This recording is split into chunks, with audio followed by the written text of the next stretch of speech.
countries like China. Is it suitable for India's political system? Ma'am, first please tell what is the total topic. Okay, so now our topic of discussion is busting the facts, busting the myths, cultural or historical facts. And my first question is, if left ideology has roots in countries like China, is it suitable for India's political system? आप दीजिए, संदीप जी आप दीजिए, एक बार हिंदी में भी explain कर दीजिए ताकि लोगों को समझ में आ जाए। सर, जैसा कि आप जानते हैं कि वामपंथ जिसका जन्म चाइना में हुआ है, अगर उसकी चुनाव रणनीतियों का जो है प्रयोग भारत जैसे देश में किया जाए तो क्या वो सदुपयोगी रहेगा, क्या वो लाभदायक रहेगा? देखिए, हम इस देश का दुर्भाग्य कहेंगे कि हमारे पास एक से एक बेहतरीन लीडर हुए हैं। मैं पॉलिटिशियन शब्द यूज नहीं कर रहा हूँ, यहाँ पे लीडर शब्द यूज कर रहा हूँ। लेकिन फिर भी अगर हमें आइडियोलॉजी के लिए दूसरे देशों की तरफ देखना पड़े तो शायद ये देश इस देश का दुर्भाग्य है। इस देश ने गांधी दिया, जिसने पूरे वर्ल्ड को एक रास्ता दिखाया, और आज कहीं ना कहीं पूरा वर्ल्ड उनकी आइडियोलॉजी को फॉलो करता है।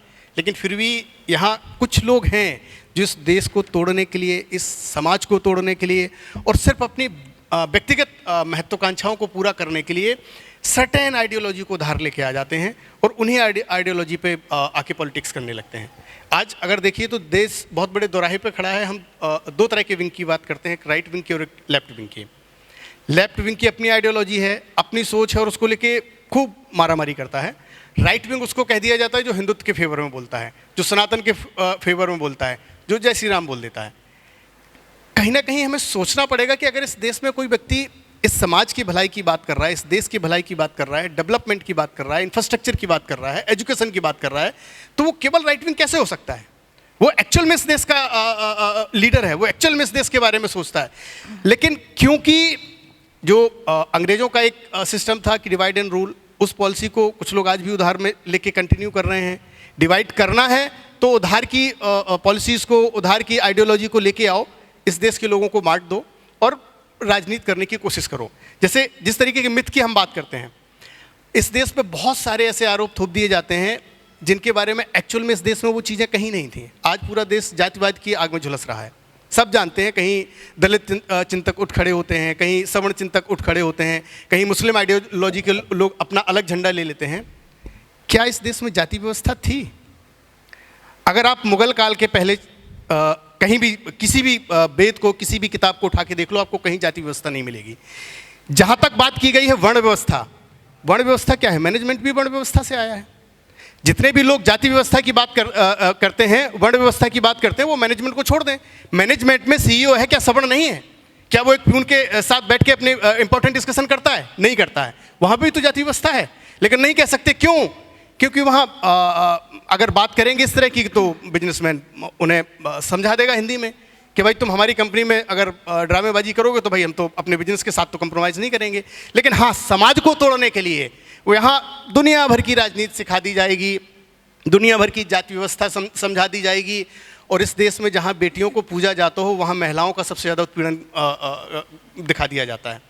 तो हमें सोचना पड़ेगा, हमें समझना पड़ेगा कि ये जो उधार की आइडियोलॉजी लेके लोग जो रोज़ धरने प्रदर्शन करने बैठ जाते हैं, रोज़ हाईवे जाम कर लेते हैं, रोज़ रोड जाम कर लेते हैं, हमारे दलित भाइयों को भड़काने की कोशिश करते हैं, हमारे सवर्ण भाइयों को भड़काने की कोशिश करते हैं, मुस्लिम समाज को भड़काने की कोशिश करते हैं, इन सब की उधार की राजनीति से ऊपर निकल के आज कहीं ना कहीं हमें देश हित की बात करनी पड़ेगी। आज कहीं ना कहीं हमें समाज हित की बात करनी पड़ेगी।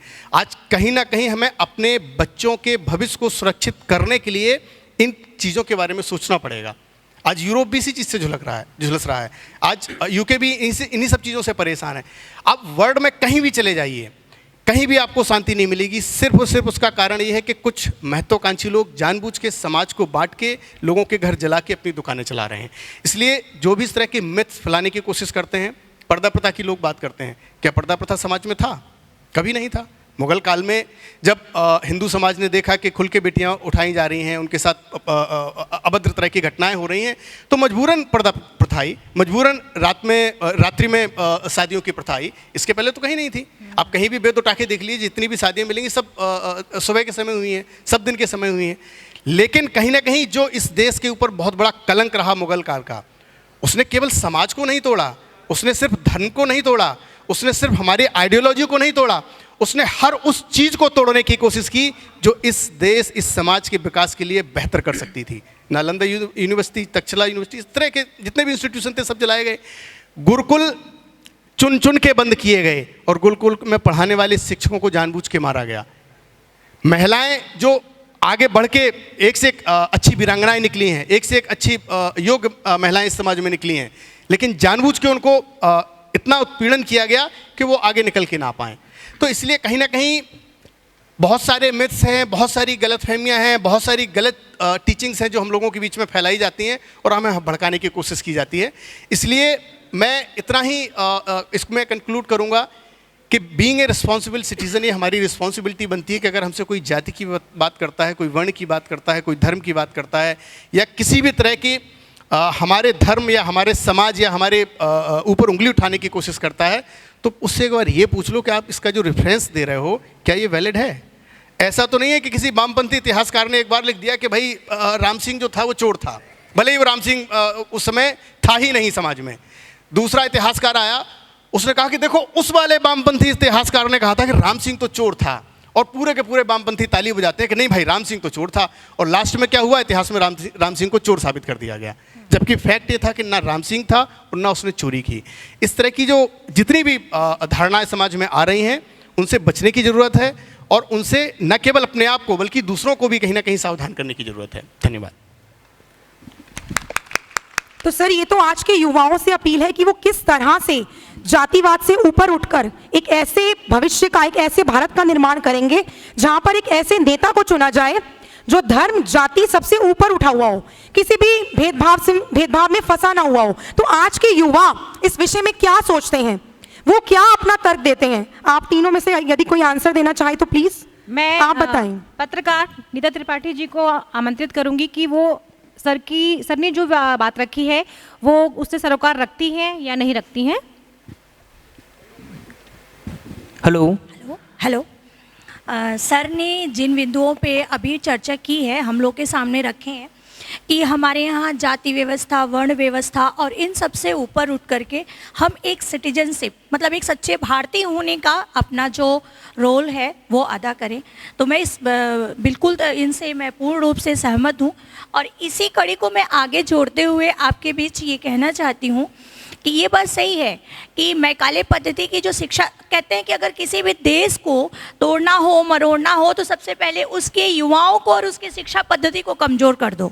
युवाओं से मेरा अर्थ है कि उनको बरगला करके गलत रास्ते पे ले जाओ, और शिक्षा का अर्थ है कि मतलब जो हमारे घर में हमारे जो संस्कार दिए जा रहे हैं, हमारी भारतीय परंपरा है, हमारा जो मूल्य आधारित शिक्षा है, उससे वहाँ के बच्चों को दूर कर दो।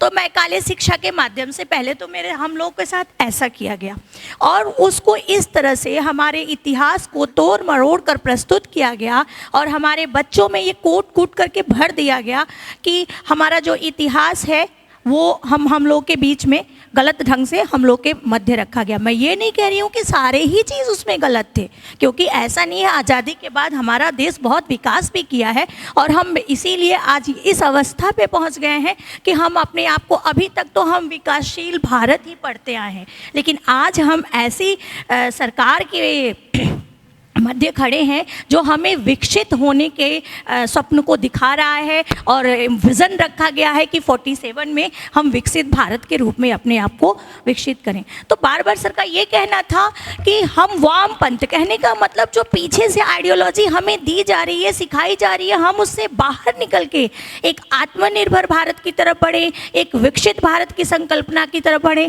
एक क्रिएटिव एजुकेशन करें जिसके कि कौशल विकास की योजनाएं हो। सरकार ने बहुत सारी हमारे लिए योजनाएं चला रही हैं, उसकी मुहिम चला रही है, लेकिन हम बहुत सारी चीज़ों से अनभिज्ञ हैं। तो एक नागरिक होने के नाते अगर हमारे आसपास कुछ ऐसा हो रहा है तो हम उसमें सुधार कर सकते हैं, सरकार की पॉलिसीज़ को लोगों को तक बता सकते हैं। पत्रकार होने के नाते मेरा भी ये दायित्व बनता है कि समाज में अगर सरकार की जो कमियां हैं और जो अच्छे कार्य हैं, दोनों को मैं आप लोगों के बीच ले करके आऊँ, ये मेरा भी एक बहुत बड़ा दायित्व है।